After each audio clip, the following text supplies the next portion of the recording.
On this episode of DC on Screen, we got tons of news, from Aquaman and the Lost Kingdom box office projections to Superman Legacy castings, who is and isn't officially confirmed. We will get to that. The Penguin, Suicide Squad, Isekai, the Sandman, Peacemaker, Zack Snyder's recent statements about what would actually bring him back to DC, as well as word from Mark Hamill on whether or not he'll ever play the Joker again. All of that and more after these words from our mystery sponsors. Check out great deals at Safeway. This week at Safeway, 1 pound of strawberries or 6 ounces of blueberries, raspberries, or blackberries are 3 for $12. Member price. Plus get value packs of USDA Choice Boneless Beef Tri-Tip Roast, untrimmed twin packs for $3.87 per pound with digital coupon. Limit 2 packages. And local green or red seedless grapes for the member price of $1.88 per pound. Also at Safeway, 16 ounces of Jenny O Turkey. Selected varieties are buy one, get one free. Visit Safeway.com or head in store for more deals. How long was Neil Armstrong actually on the moon? When did Europe start speaking English? Did Marco Polo really go to China? CuriosityStream is the streaming service for all things history, plus science, wildlife, and more. What's the real story behind the Mona Lisa? We've got that. What caused the collapse of Rome? We know. Where did we find mankind's earliest ancestor? Come find out. For the holidays, give the gift of curiosity with 25% off gift cards for your curious cohorts. It's holiday shopping season at curiositystream.com/gift.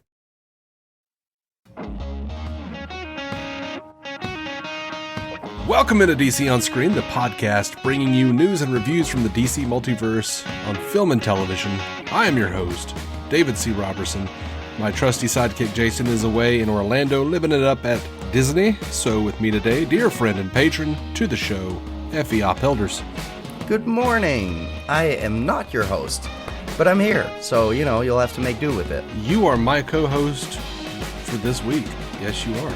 Yeah, okay, I'll take that. It's an honor, once again. Absolutely. Happy to be back. Happy to have you. Thank you.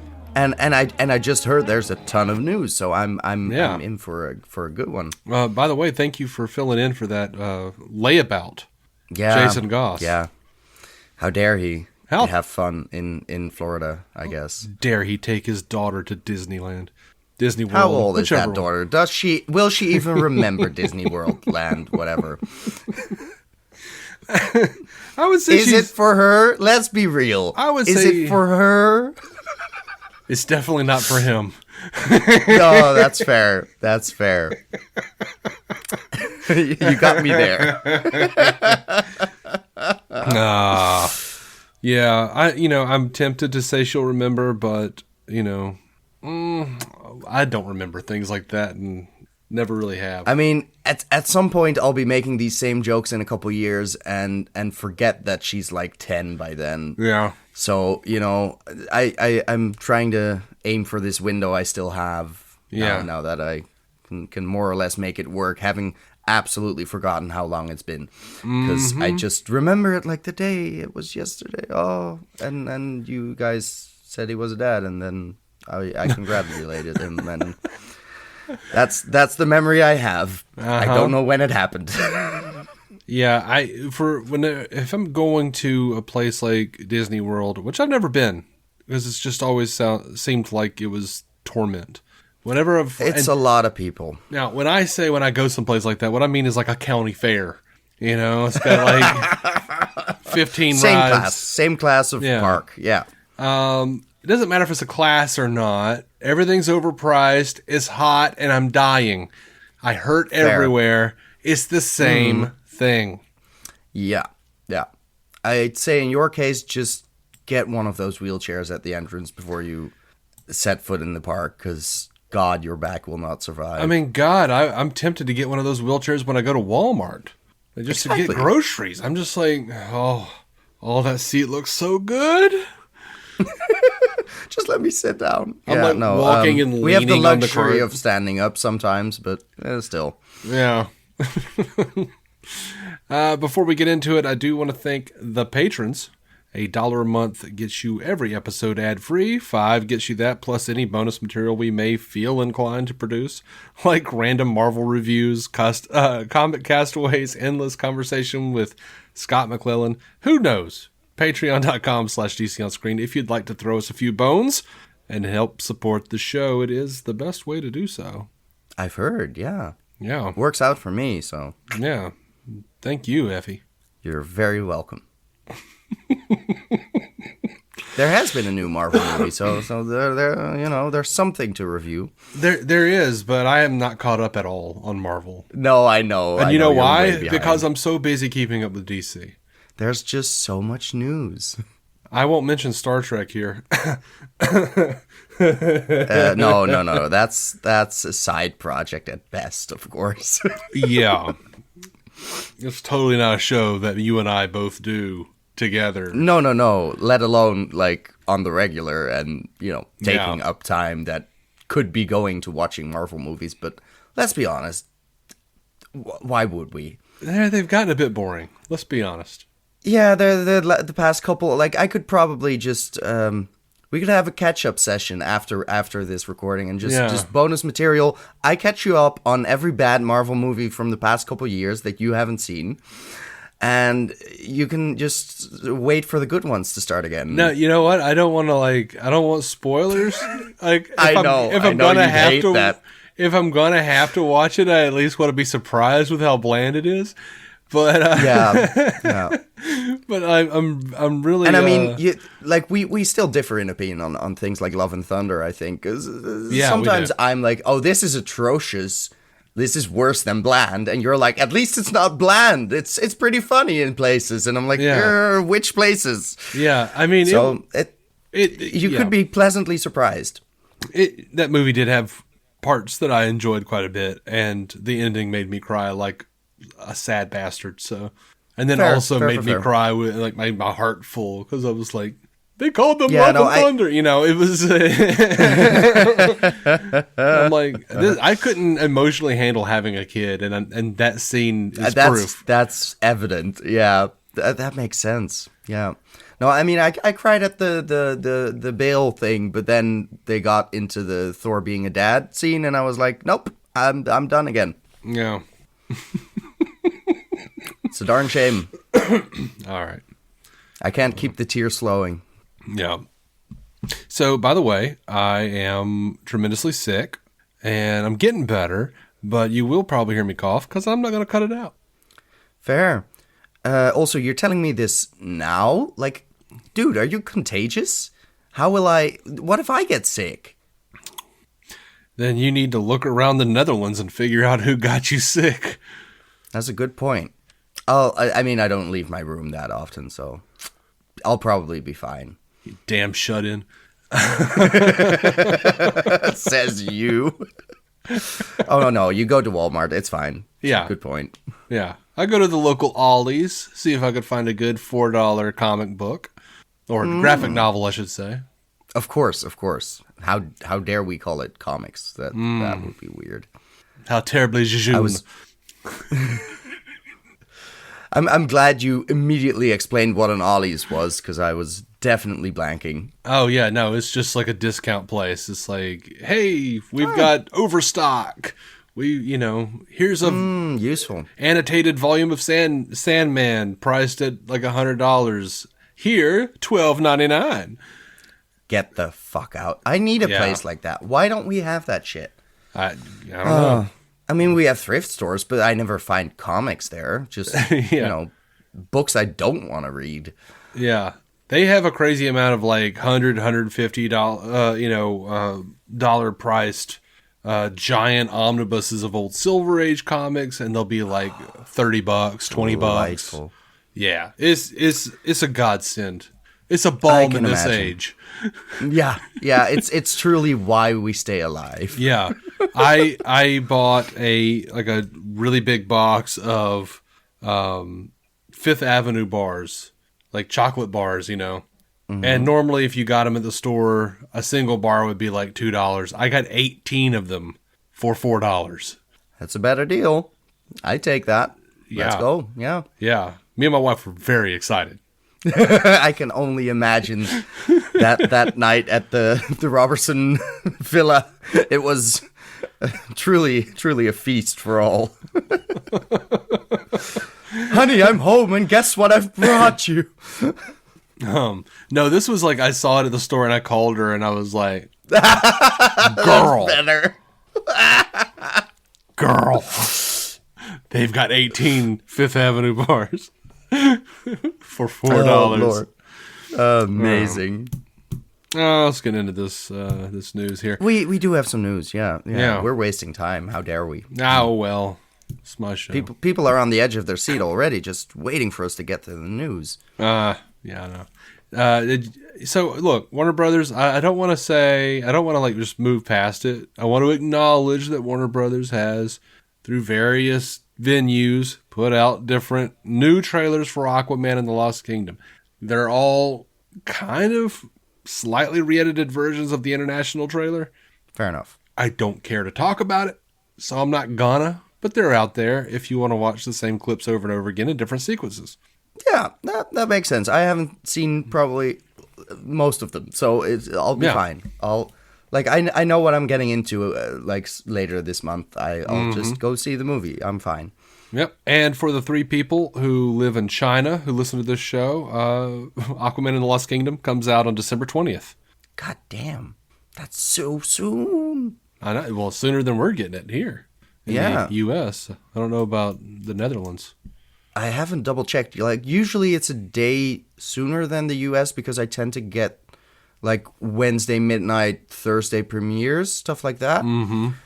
So it's usually a bit sooner than the official release date, but it's not usually a week sooner or anything. Is this? I'd be amazed if that's the case. Is this a movie you're going to go China, see? they're probably trying. Yeah, I think I have a voucher left for a movie ticket in the cinema that actually shows it, because I had a subscription to this. I still do, actually, till the end of the year, to more of an art house movie theater, and they don't tend to have the blockbuster DC shit. Yeah. So I always have to then, in addition to the subscription that lets me just have unlimited movie tickets, go to another theater and pay. But I'm pretty sure I still have points at that place to just coupon my way through as a screening somewhere, a matinee at whatever weird hour on a weekday. I'll figure it out. Yeah. But I'm there. Yeah. So, but not opening weekend. Yeah, probably. Oh, okay. Not just probably as soon as I can get there, because I hate getting spoiled by the internet. Like, yeah, the Flash even was a mess to just, like, so many things and cameos leaked. I was just like, I don't want to know Chris Reeves is in it before I get there. Mm-hmm. I can see the hot takes afterwards. Yeah, no, I totally get it. I mean, I have to admit, I don't really care, but because I do this show and I care about this show, I will probably go opening weekend. I mean, I agree. It's not an excited opening weekend. It's a habitual opening weekend for me. It's an obligatory. It's more like, yeah, it's the last sigh of the DCEU, and I kind of want to see it slowly fade out into eternal darkness. I want to be there to make sure it's mostly dead. Yeah, exactly. God damn it. The Hamadaverse has not treated me well. I am just not that excited for it, but I'm willing to see if James Wan has, made a slightly more interesting ending than the previous film. But still, the first Aquaman was fine. It just didn't hit for me in the way that it seemed to do with general audiences, which tends to be the case for us both, I think. Whenever general audiences are over the moon, it's like, ooh, this might be a bit too generic for our tastes. Yeah, if I see Rotten Tomatoes like putting something up that's like 23%, I'm like, oh shit, this is gonna be a banger. I'm gonna dig this one. It's gonna be interesting. It's gonna do something. This is gonna have layers that no one will be able to understand. Exactly. Or it'll just be really poorly conceived. Either one. Yeah. Of course, Rotten Tomatoes is right sometimes. I rewatched a movie that I loved when I was a kid. When I was like 14, I loved this movie, Trojan War, with Jennifer Love Hewitt and Will Friedle. And my wife had never seen it, so we sat down and we watched it. That was one of the worst movies I've ever seen in my life. I don't know how I ever liked this movie. because generally, like, a lot of my favorite movies come from when I was like 13 or 14, like Office Space, Big Lebowski, Pulp Fiction. Like, I fell in love with all that shit. That's the prime age to get into the classic shit where you're like, oh, this is like when I was around that age. That's definitely when I started watching Big Lebowski and Fight Club and Pulp Fiction and like the whole of Tarantino. Once you've seen one, and then it's when you get going. But sometimes nostalgia really, really fucking blindsides you. Yeah. I think I just realized, one, I liked Will Friedle because he was the older brother, the funny brother on Boy Meets World. And that helps. I had a huge crush on Jennifer Love Hewitt, and apparently that was all I needed. That's all you need sometimes, is just a beautiful woman on screen. Of course. It's a sad reality, but we're that easy. I was like, there should have been some clue, like, in my mind, because, like, I never did buy it on DVD or anything. And I've bought all those other ones like that. I just multiple times. I need to have that. Like, it's taking you a couple decades for a reason. I had them on VHS. I had them on DVD. I now have them on Blu-ray or 4K. Of course. And now I'm like, huh? I never even bothered to like rent Trojan War again, much less ever buy it for my own personal rewatching. Yeah. Just for my, for context, is this about Troy or about condoms? Because I have no. Okay, yeah, no, I figured that was roughly what I was guessing this would be. The whole movie is Will Friedle running around town in search of a condom, and something keeps happening to stop him from purchasing or buying or whatever, or borrowing a condom. I mean, that's a simple, like, kind of cliche, but like a fun premise that could work if it's funny. If you execute that idea poorly, it's going to be pretty shit. But I mean, there are like chuckle moments, but it's a pretty bad movie. Dang it! That was sad. See, this is the kind of thing where I'm like, I could do this better. I instantly want to take the core concept and just write a better screenplay. Yeah, that's my curse, I guess. No, I do now that if too. only I ever finished it, like actually did it, like that would help. But we'll see.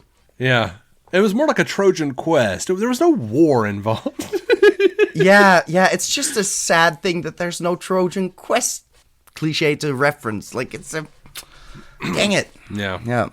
All right, so we'll just have to rename it in our version. Something Magnum. We'll figure something out. Yeah. Yeah, that's gonna happen. We'll make a Magnum PI reference instead of a Trojan War. That's too high lit for this type of idea. Right. We'll workshop it after. Sure. No, I'm open to it, I guess. Whatever. What else am I doing? We'll figure something out. Yeah, exactly. Aquaman just a bunch of podcasts, actually. Yeah. Aquaman and the Lost Kingdom, the box office was projected for up to $60 million opening weekend. And 60 is at the high end of the scale. It could be about 50 million on the low end. That's not a broad range. I mean, it's a pretty broad range in terms of millions of dollars, but I've heard worse guesses, I guess. I think they're going so broad because, like, the previous, the last few movies, they were like, oh, it's going to do this. And then it, like, fell, like, 10 million short of what they thought it was going to be. We need a fucking range here. But this is a 4-day Christmas holiday window.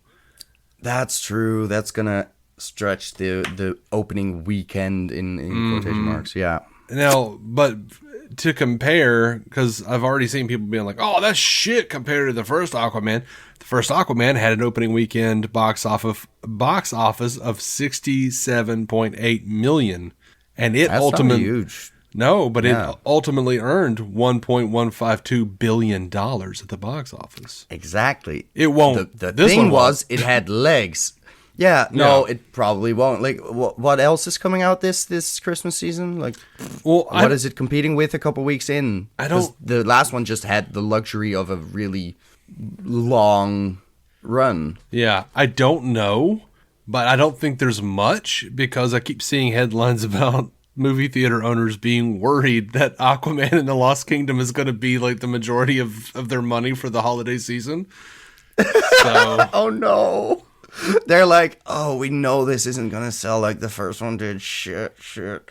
Okay, well, that's good on them, I guess, for expressing their fears ahead of having to convince people to come actually see it. Yeah, it's unfortunate. I keep seeing people like outlets and whatnot describing this the death of the Snyderverse, and it's just not. Fuck it's you. Just no, not. It's no, Snyderverse, it has nothing to do with that anymore. It's just the cast Snyderverse that they had kept on for some reason. Throat slit somewhere in 2017 while they were letting Joss Whedon run amok on Justice League. And like after Zack's version of Justice League, there's just not a shred left of anything in that same universe, because you could just see the path split off into very different directions. Yeah. And be like, oh, this might be able to match up with both, but also, let's be real, no one's head is getting cut off in this universe. Yeah. That's like giving Richard Donner credit for Superman 4. And you're just like, yeah, that's kind of mean, really. Oh wait, everyone is mean to Snyder. Yeah, Dang it's it. weird. It's I so figured weird. it out. It's taken me a couple years, but I think I've cracked it. It's just so weird. I don't understand everyone's hatred of Zack Snyder. Not for real. I don't. I think the man is just too nice, and they can't actually find a problem with him. So you gotta just be mad at him being a teenage boy at heart, and sometimes doing shit that he thinks is cool, and loving Excalibur, I guess. I don't know. Yeah. It's just, it's very easy to, cut someone down to size when you're just being a dick about it. Yeah. He just hopefully doesn't care that much. Doesn't seem to. No, I guess not. He's doing fine. Yeah. As far as I can tell. Oh, that is something to compete with. Like Rebel Moon is pretty close. It's not coming out in theaters, but people will people can stay home. That's just as bad for the movie theaters. I do think it's doing some kind of select Probably releases. limited. Yeah. Just not over here, so I don't give a shit. Okay. Fucking US only. Yeah, no. I wish those things would happen here, but usually it's like, no, we'll have one in LA and one on the other coast. And when it comes out on Netflix, will you be watching the PG-13 Rebel Moon?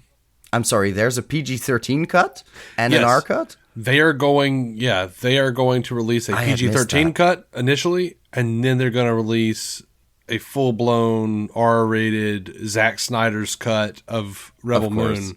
That is so meta to just be like, no, it's Zack Snyder. He needs a director's cut later. Yeah. Is it gonna launch at the same time, or do you actually have to wait for it? I don't know.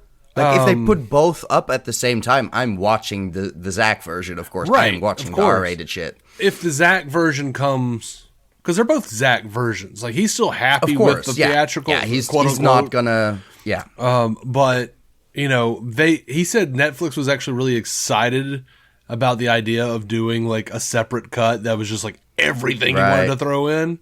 Of course.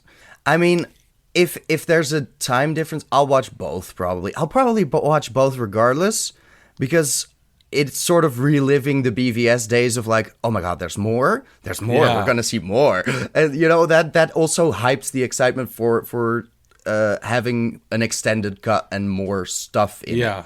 And then the differences, and you can actually recommend people like, no, don't bother. It misses this one gory detail you want to see. Like, I don't know. It feels nostalgic. I love the meta aspect. That is great. I'd missed that. I am very happy they're doing that.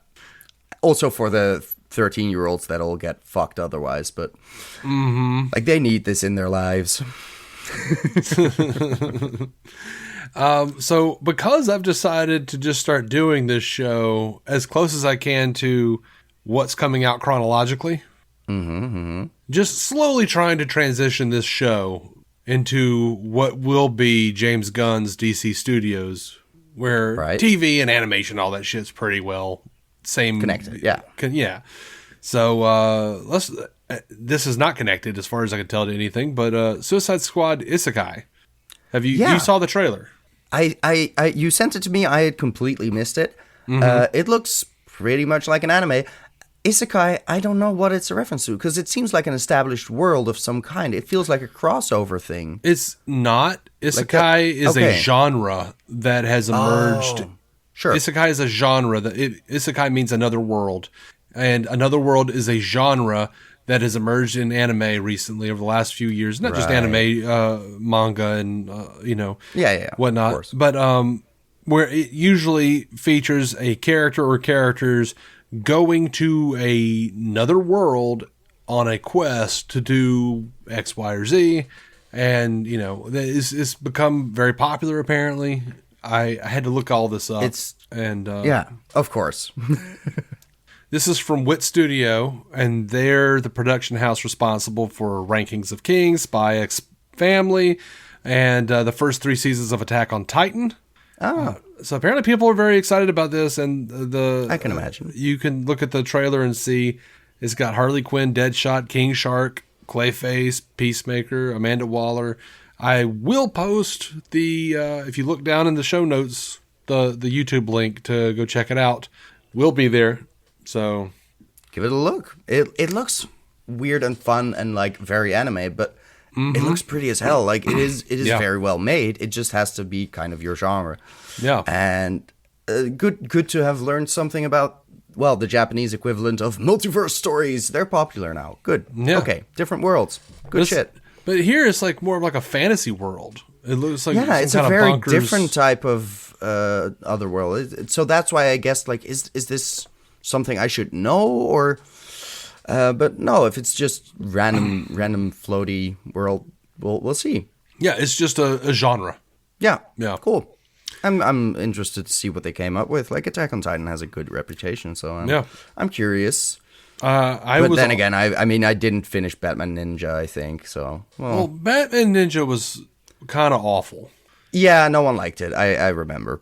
It was a weird experiment. Instead of let's actually let the Japanese people take over and do their thing because they know. I think what they want to did. do.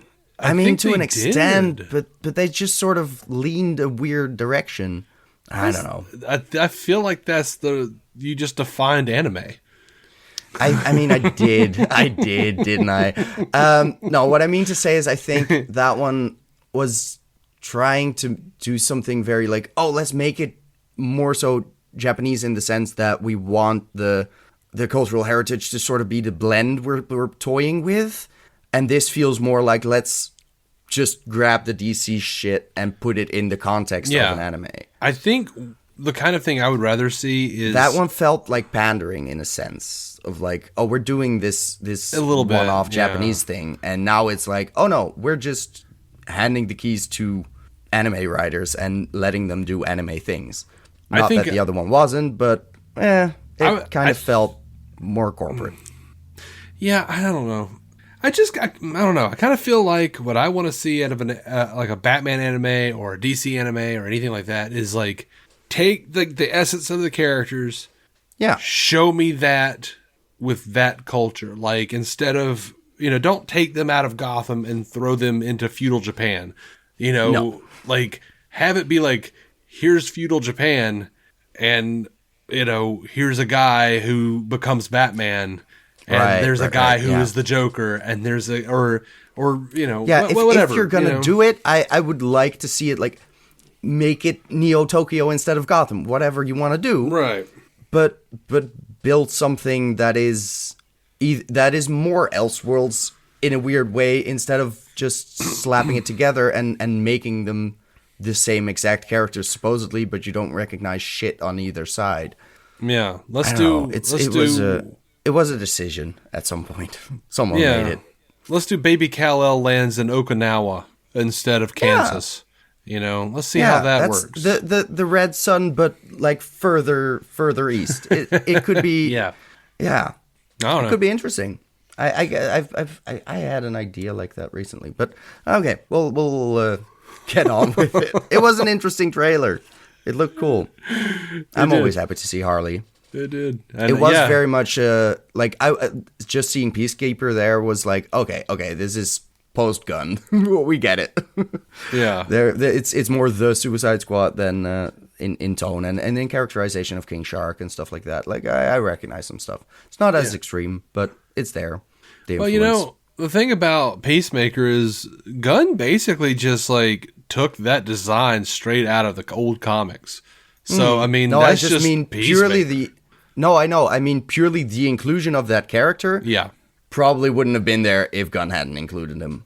Probably not. That's just like, oh, this is the team you would build having had that film come out.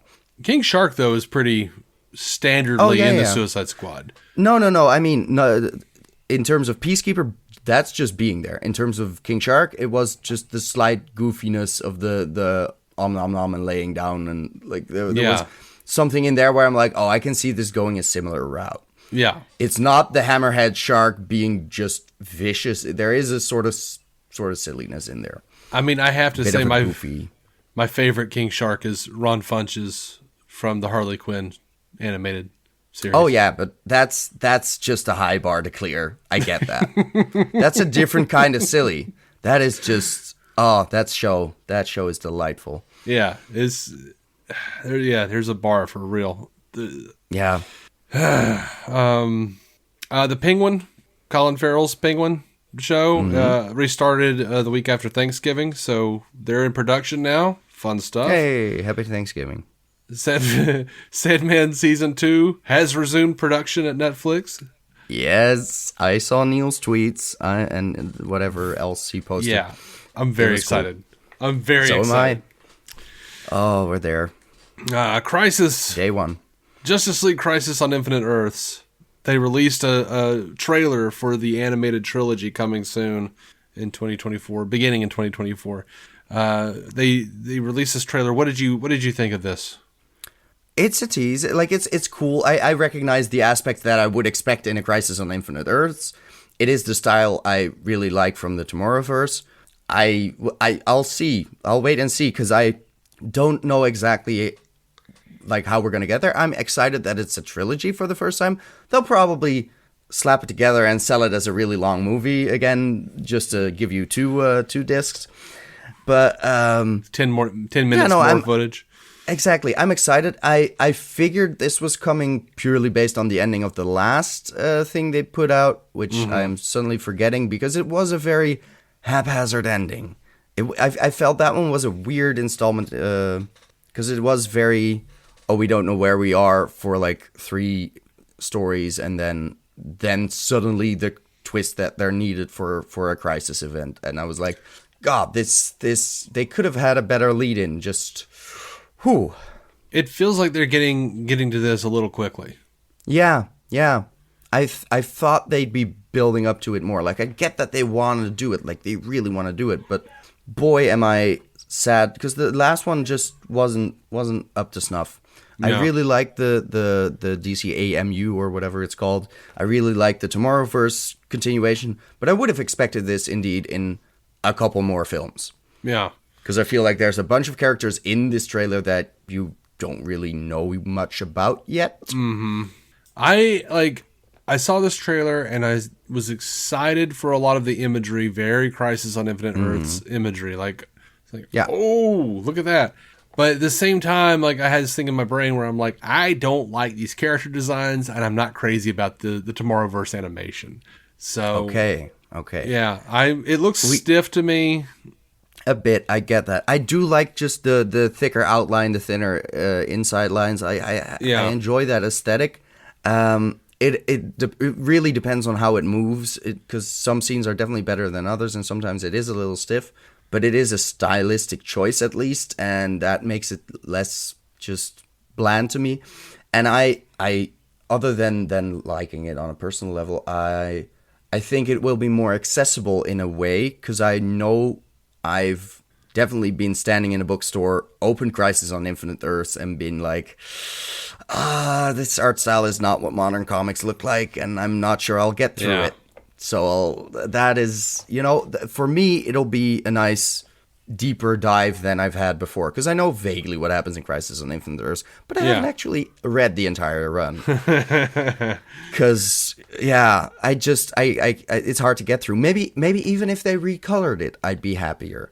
Yeah. I think because it just has that aesthetic of like, oh, I'm reading a 70s thing at best. I don't know when it actually came out. I forget. Late 80s, like 86. Late 80s, sure. Something like that. I insulted it. Yay, go me on a DC podcast. Anyway. No, I mean, it is Fans will be happy. Look, the artwork is great. At the same time, it is very dated. It is very much of a certain time. I think the comic book version of Crisis is more held down by the obscurity of the characters they bring in. That also helps. Yeah, I get that. As far as this movie is concerned, though, I mean, I'll watch it, and I was actually kind of hoping that, and we don't have confirmation they're not going to do this, but it is the multiverse. Like, it would be cool if we saw, like, even if they are still animated like Tomorrowverse, iterations from like the previous connected universe they did in animation, or the Timverse, and et cetera, so forth. That would be interesting if they did that. I am curious to see, because I'm guessing they'll keep it in the same style. We did see 2 Supermen, like that's pretty that's a given. But like which one the other one is, that's a harder one. And of course with the DCAMU, it's difficult because they kind of blew that universe up and reset the timeline. So I'm not sure if they still exist out there to then bring back. But I love that iteration. Like, I love that run. Yeah. We still, I still need to rewatch all of them at some point. I need to catch up on several of them. I know. We'll make it a Patreon thing. Don't worry. God. I'll fucking force you. Just, hey, we've recorded 2 Star Trek episodes. You want to go for another ride? It's important to properly dispose of unwanted medication or sharps. MedProject offers free and convenient disposal options near you. To learn more, call 844-MED-PROJECT or visit medproject.org. Lucky Land Casino, asking people, what's the weirdest place you've gotten lucky? Lucky? In line at the deli, I guess? Aha, in my dentist's office. More than once, actually. Do I have to say? Yes, you do. In the car before my kids' PTA meeting. Really? Yes. Excuse me, what's the weirdest place you've gotten lucky? I never win and tell. Well, there you have it. You can get lucky anywhere, playing at LuckyLandSlots.com. Play for free right now. Are you feeling lucky? No purchase necessary. Void where prohibited by law. 18+. Terms and conditions apply. See website for details.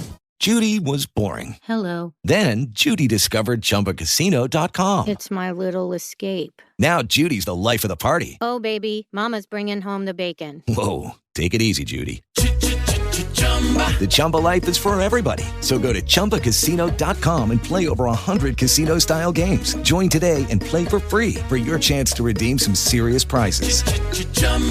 ChumbaCasino.com. No purchase necessary. Void where prohibited by law. 18+. Terms and conditions apply. See website for details. All right, let's talk about Superman Legacy here. We've got several things. It was widely reported that Nicholas Hoult was in talks to play Lex Luthor. This was reported on this was reported on November 20th. Some outlets like Screen Rant said, of course, DC Studios has officially found their Lex Luthor. Do you know? That's just a fucking gamble. Do you know what words mean? And like a paragraph down there, like, Nicholas Hoult is currently in talks. I'm like, well, then he's not officially Lex Luthor. He's not shit. Yeah. We don't know. Like, it's a good guess to have been the first supposedly to confirm it, even if you don't have sources, but that's just based on knowing that usually when these things come out, there's a delay, and like the talks might have already broken down or might have already concluded in a positive way a week ago. You don't know that because sources. Importantly, though. But if you're not going to vet shit, then don't put something out that isn't actually true. Yep. Importantly, James Gunn, man, when they announced the engineer, he was right on top of it and was like, yes, welcome to Superman Legacy. She's in the movie. This is the handle. Go follow her. Yeah. And they mentioned Nicholas Hoult he's playing Lex Luthor. Crickets from James Gunn. Dead silence. Yeah. Nothing. And then a couple days later, they announced Skyler Gisondo and Sara Sampaio as Jimmy Olsen and Eve Teschmacher, respectively. Yep. And James Gunn was like, that day, was like, yo, thank you. Here they are. These people, they're coming. They're great. I love them. Yeah. That tells me Nicholas Hoult is not Lex Luthor yet. It is not official. Nope. As if I didn't have it could all still of the happen, articles. maybe, but we don't know. Yeah, it's not there yet. People just want to get to the Lex thing, and we're clearly still in the let's announce the engineer and Eve Teschmacher era of announcement. Like, we're not to the bigger cast members outside of Superman and Lois. Yeah, and look, and that makes sense. That's how you build hype. There's been so much bullshit scoop stuff, like Hollywood Insider Jeff Snyder said that Michael Rooker, he's going to be General Sam Lane, the father of Lois Lane. And someone asked James Gunn if it was true, and he just said, it is not. No, like, of course sorry, not. Insider Snyder. Yeah, my goodness. That's just a who could Rooker play given that Gunn would like to hire him for something. That's not a given necessarily. Yeah. It might happen at some point down the road, but we don't even know if that would be this movie. He might have a place for him in a really different part of the franchise. Mm-hmm. So James Gunn released this picture, and it was like a collage of artwork from Tim Sale's Superman for All Seasons. Mm-hmm. And we've known for quite some time Superman for All Seasons is an inspiration for Superman Legacy, as is All-Star Superman from Grant Morrison. Yeah. And I put those on my iPad immediately. Yep. And oh, they're still great. need to read the rest of them because I haven't finished it. Oh, they're great. They're great. So there's a scooper, Viewer Anon. Mm-hmm. They attract a ton of attention on social media. For their scoops. Of course. They said the movie's villain would be Brainiac, who would feed Kryptonian technology to terrorists in the Middle East, leading Amanda Waller and other government officials to believe Superman was a threat. And that just sounds like the opening scene. My goodness. What? I would hope not. No. But also, it seems like a really weird plan for Brainiac. And also the guess that it's Brainiac as the main villain is literally what everyone is expecting and hoping for. It's not an original thought. No. So someone on the Superman for All Seasons post asked James Gunn, please tell us the terrorist threat in the Middle East storyline rumor isn't true. And Gunn said, it isn't true. So debunked. Discredited. Wonderful. Gone Good away job. now. Yeah. It sounded pretty shit. Yeah. In that version. Like, come on. How does that make sense, and how will it not end up being problematic as shit? Like, I don't even want to conceive of it. Yeah. You have to completely pretend that everything outside of the United States does not exist. Yep. Pretty much. I mean, and like, if you're going to do a storyline like that, if you're going to like hand alien tech to terrorists, it's Intergang. They're right there. Bunch of white guys in America. It happens. Like, I would pay real money if I never heard of Intergang again. I get that. It's not they're the C tier thing you put in the recent animated show that I am suddenly forgetting the name of. Jesus, the Superman thing. What was it? Oh, My Adventures with Superman. Right. Thank you. Yeah, that one. Yeah, that's where you put that type of thing as an early appetizer for, he's new in his career. If he's been doing it a couple years, you need a bigger threat. It's a live action movie. Why waste your time with Intergang? Look, why waste your time with Intergang? I'll tell you why. Because of freaking Mannheim. Carmine Mannheim, I think his name is. He's the dude who was in charge. He ran Intergang and had ties to Apocalypse. He was leading up to a big Apocalypse invasion. In several different stories. So Intergang was using Apocalyptian technology. Right. That was more interesting than Kryptonian tech instantly. far more interesting than anything they did with Intergang and Black Adam. If they're going to do, but that's my problem, is like every time they do Intergang, here lately, it's like they're a high tech gang. That's it. What's the tech? High tech. Yeah. Like, so not apocalyptic. Cool shit. They can fly and like it looks like lasery shit. Yeah. All right. No, okay, that sounds more interesting. Also, I had completely forgotten Intergang was in Black Adam. That tells you how much that movie lingers in my mind. Exactly. So when asked about numerous people have asked, what's the new Superman suit going to look like? James Gunn said that we won't get a glimpse of the Superman suit until after Superman Legacy is filming. Not after it has been filmed, but while it's being filmed. Of course. Once production starts, probably right before we get an outside shoot, like usual. Yeah. Just be patient, guys. He also could have answered red and blue, and you would have known just the same amount. Yep. He was actually generous, telling you a time frame that you should have really guessed to begin with.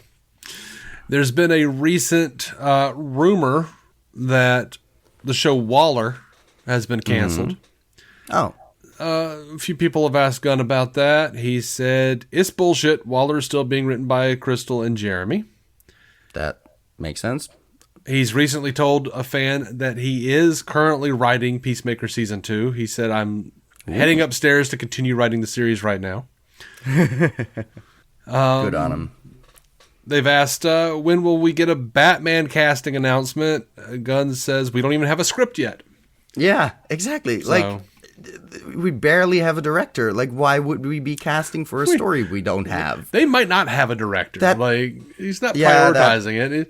I don't believe that's also true. I don't believe we'll see. I don't believe Muschietti's going to direct Brave and the Bold. I don't believe it.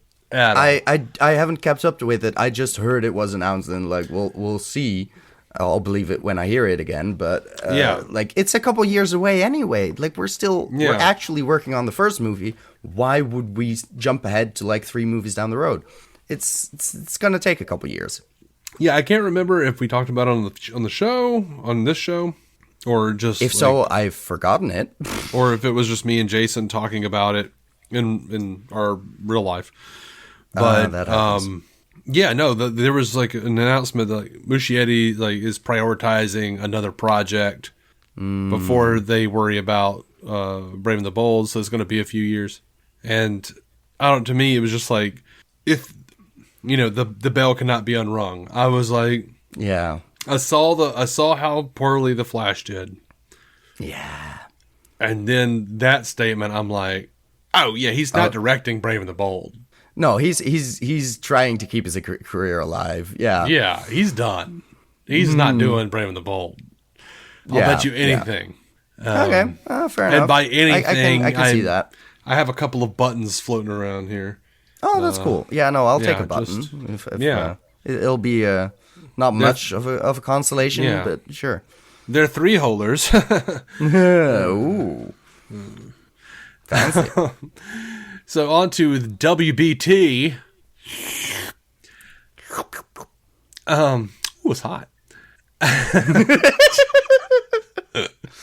James Gunn said, I get asked about rumors of various actors being cast in various roles every day. Just a blanket rule to keep in mind while assessing whether these rumors have any truth to them.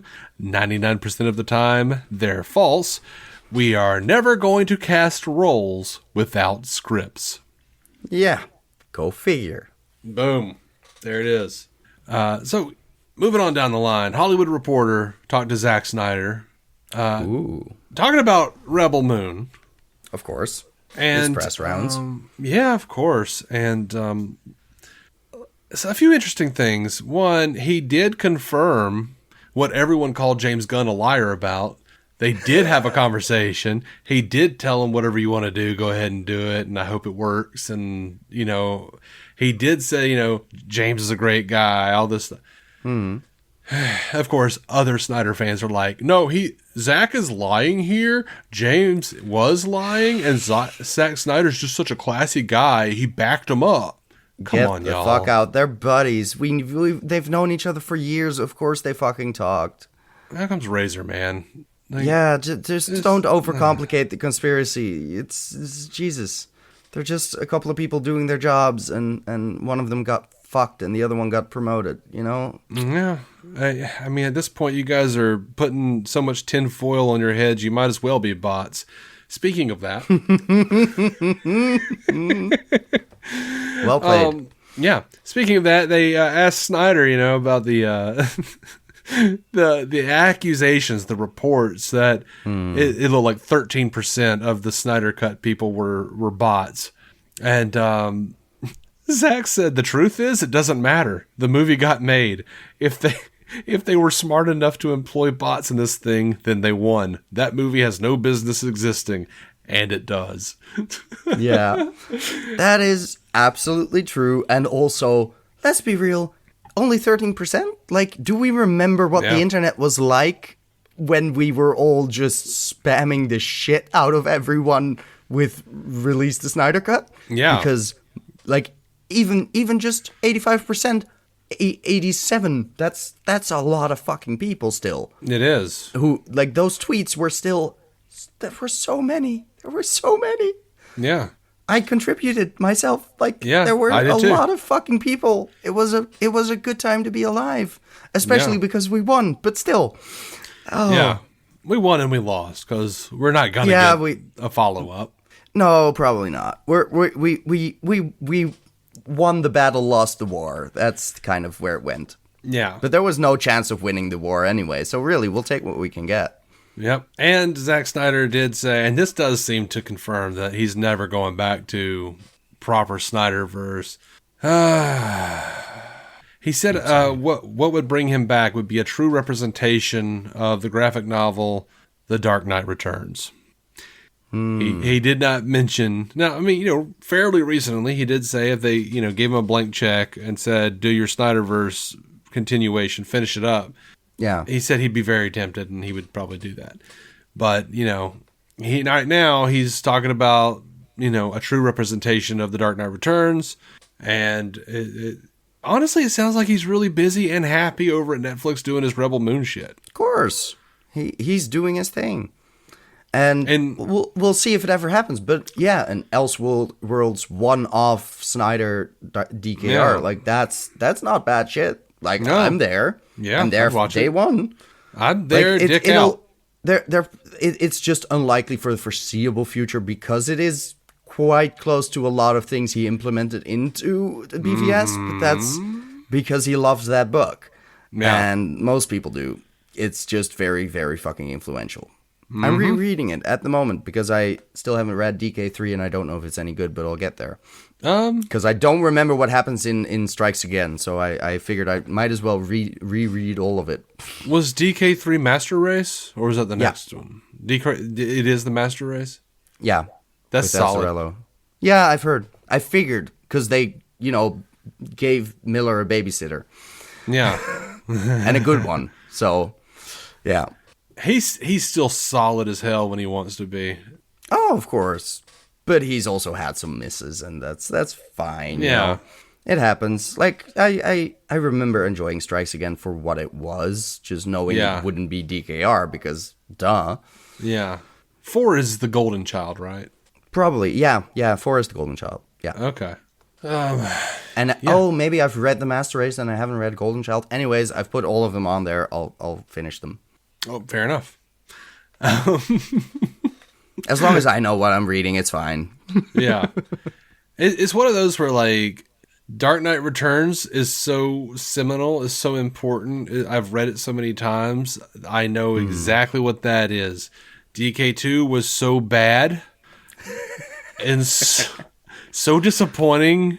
And I've warmed up to it over the years with remembering that, 9/11 happened in the middle of him making it. And, like, a lot of it is, like, his reaction to that. And so, like, there's, That's also good to know. Didn't know that in advance. It's also, it just makes it more interesting in a lot of ways.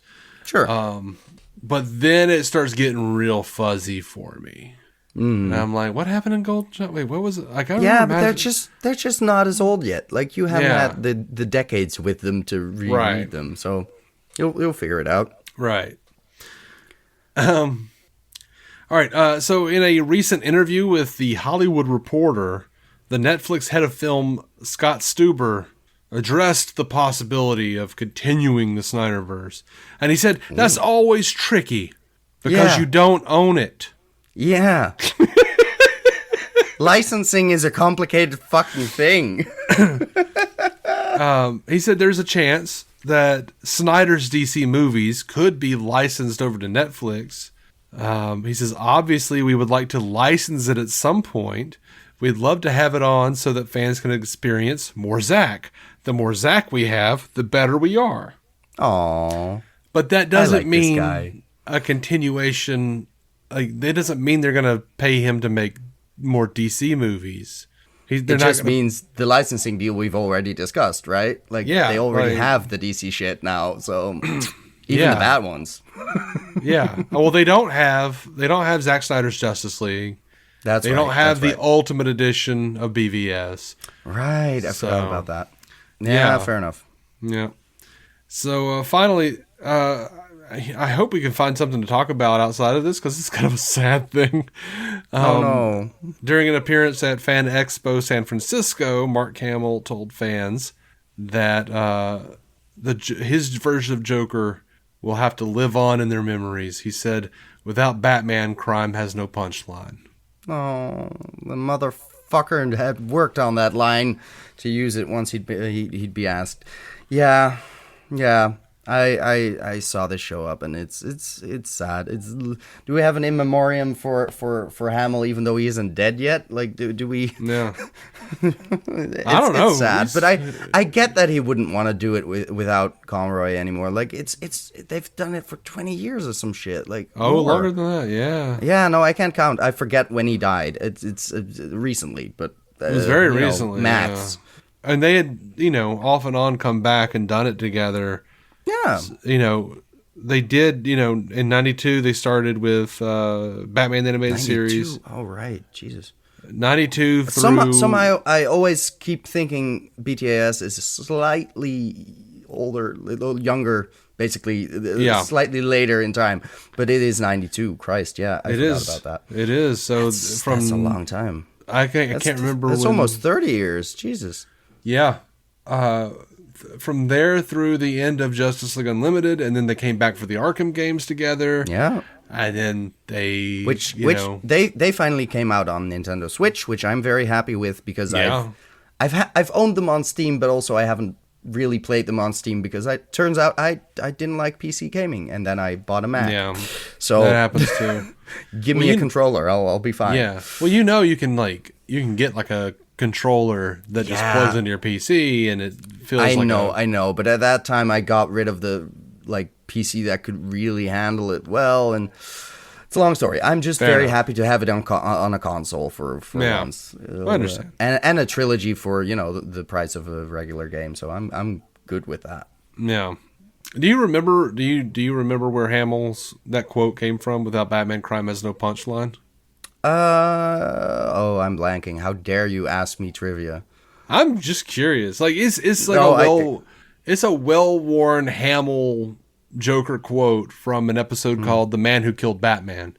Oh, that one, right? Where Joker is just like, there's a rumor that this dude killed Batman, and he's like staging a bank robbery, and he's like just beside himself, and he's like, this time he's really not coming. And he tells the thugs to put all the shit back, and they're like, "What are you talking about?" And he's like, "Put it back. Without Batman, crime has no punchline." Yeah, there's nothing funny to be done. Yeah, it's a very appropriate reference, and that's all I meant to say. Is he thought of what he was gonna say when he would be asked eventually. So yeah, it's a good way to go out. Yeah. What is his last one, by the way? Because I remember Conroy's was eventually DC Online, I guess, the last thing he appeared in. But what is the last thing Hamill has done? Well, I know he said he retired retiring the character, I think, after Arkham City, but I think he did come back for Arkham Knight, possibly. Yeah, but wasn't Joker dead in that game?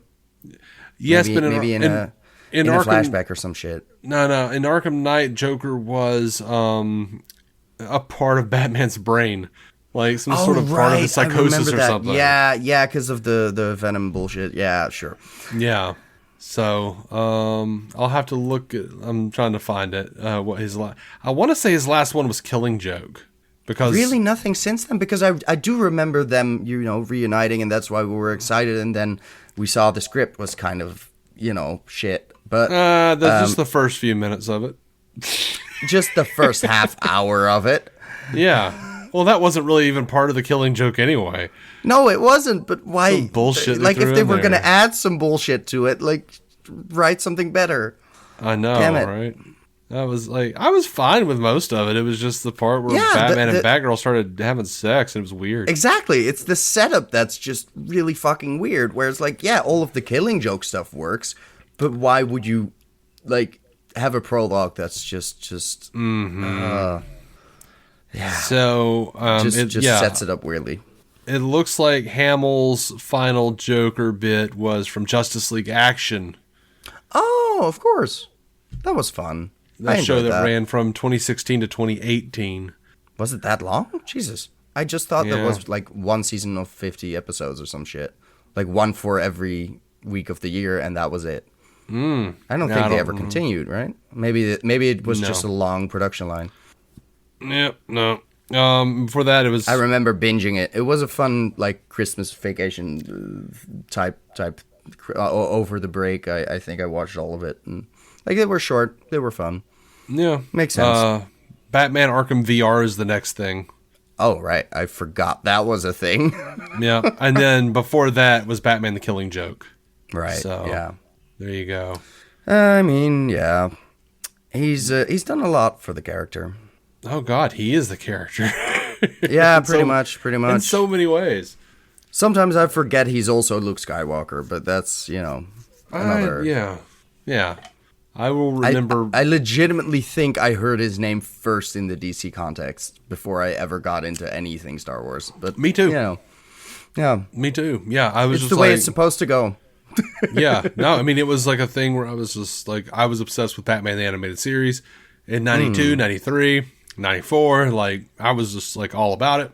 Yeah. And you can really keep adding those years, just 95, 96, up until this year. Sure, go ahead. It was somewhere in that time frame, though. It was somewhere in that time frame from between 92 and 94 where, like, I'd memorized everyone who was an integral part of the show. Yeah. And I don't know, I mentioned something about Mark Hamill being, like, the best version of the Joker.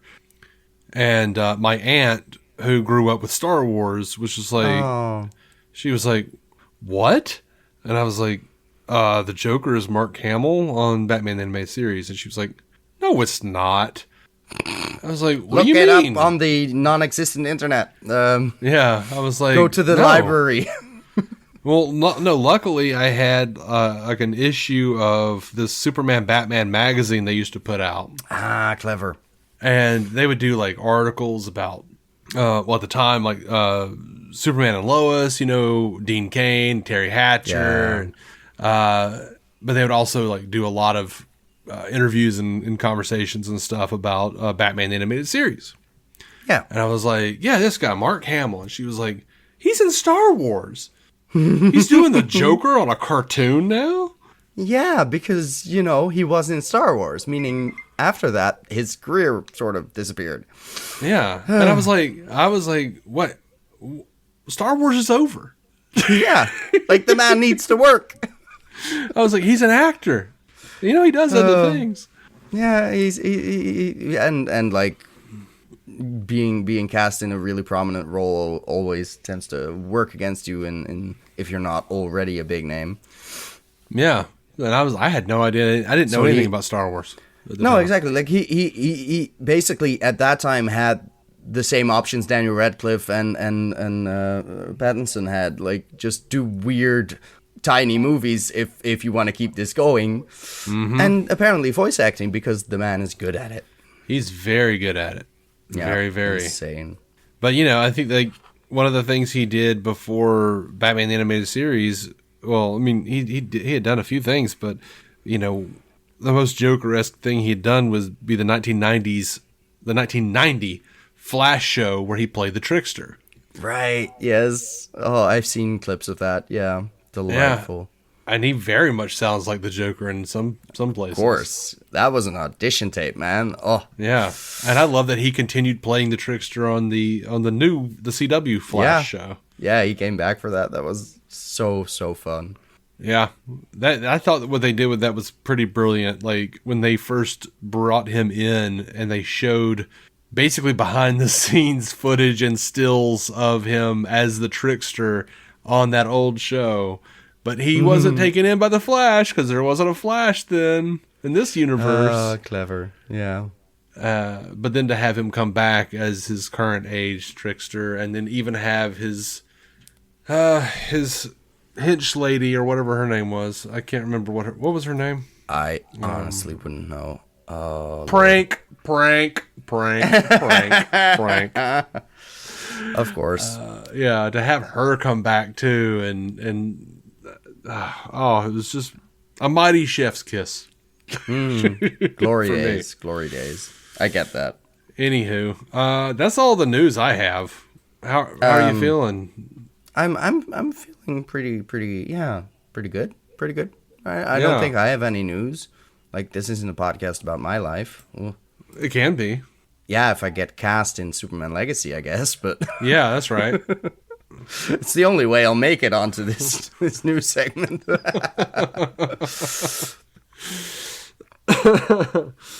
Oh. Well, I mean, look, me and Jason and I, we talk about our lives on this show, so... That's fair, that's fair. Hosts get carte blanche, so... As a host, that is true. That is true. I can go anywhere. About your show. You can go anywhere. You can do anything. Read a book. I really should, because clearly my imagination is very limited. If I'm now like, shit, what could I talk about? What squirrels are left to chase? There's a universe out there, and I cannot find a squirrel. Really, that's just, it's sad. Sorry, I got roped into the Reading Rainbow theme a little bit. Take a look.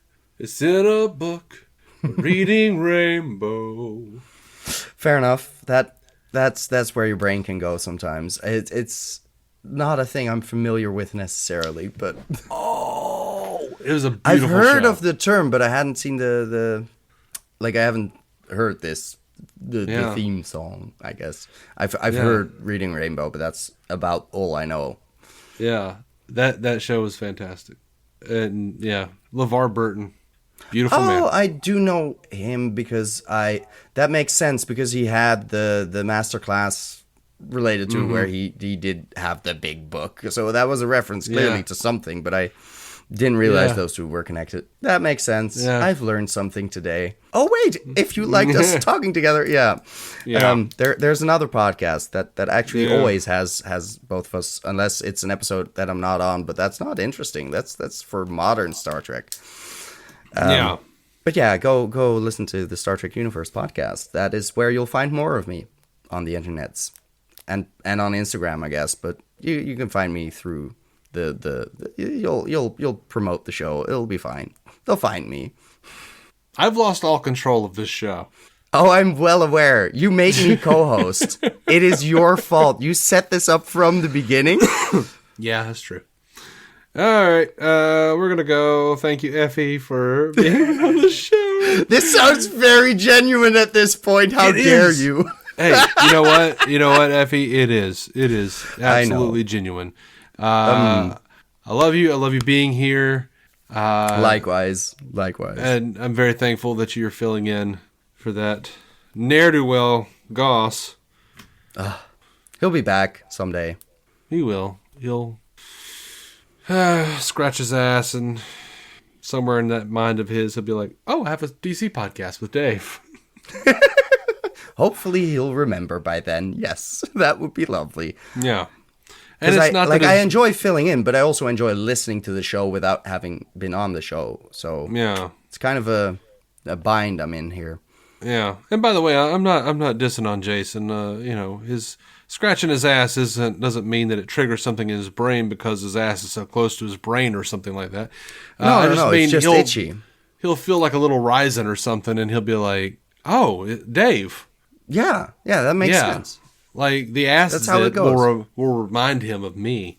Yeah, that's how it goes. That's whenever I text you, you can pretty much assume that's what just happened. Right. And that's what made me think of you. Yeah. Yeah. I have always assumed that when you text me, you are actively picking your ass. Me while typing. That is. Yeah. I mean. Well, you've got two hands. One-handed. Yeah. Exactly. Like but I tend to be a right-hand scratcher and a right-hand typist. So. Oh no. Yeah. Well, I mean. I'm sorry to like break this illusion you've built up in your mind. It's rub some alcohol on your phone, buddy. That's all I gotta say. That is also very fair. I'll find some disinfectant. Yeah. And with that visual, if you want to send us some feedback, I don't know why the hell you would. DCOnscreen@gmail.com. You can listen to every episode. DCOnscreen.com. You can listen to the episodes, at least the last 100 or so, over at Patreon, ad-free, if you want to be a patron. And I don't know. We'll be back. It's taking a couple weeks to work up enough news to squeeze to squeeze the blood from the stone. Mm-hmm. But we'll eventually get going again. It's tis not the season for much news, apparently. Right. I mean, this is a tough season for DC news husbandry. Just trying to steadily pump the cum out of the horse cock. As you do, yeah. No, it's a difficult job, really, and I'm most grateful that you keep doing it. Oh, thank you. Yeah, it's such a nice sentiment after I say squeeze the cum out of the horse cock. Yeah. I just felt I needed to, give you some honest appreciation for all that squeezing of horse cum you do. I don't squeeze the horse cum. I squeeze the horse cock, and the cum. Well, yeah, but you squeeze the horse cum out of the horse cock from the outside. Like, I think people got it. Yeah, I think they got the visual in their minds. Well, I don't want them to have the visual of me ejaculating a horse into my hand and then squeezing the cum, like I was playing with Nickelodeon Gak or something. That would be slightly weirder somehow, which is a high bar. Except now they do have that imagery in their heads after I have said it. Yeah. That's not what I meant. You did it yourself, really. Yeah, which is not something the horse can say. We're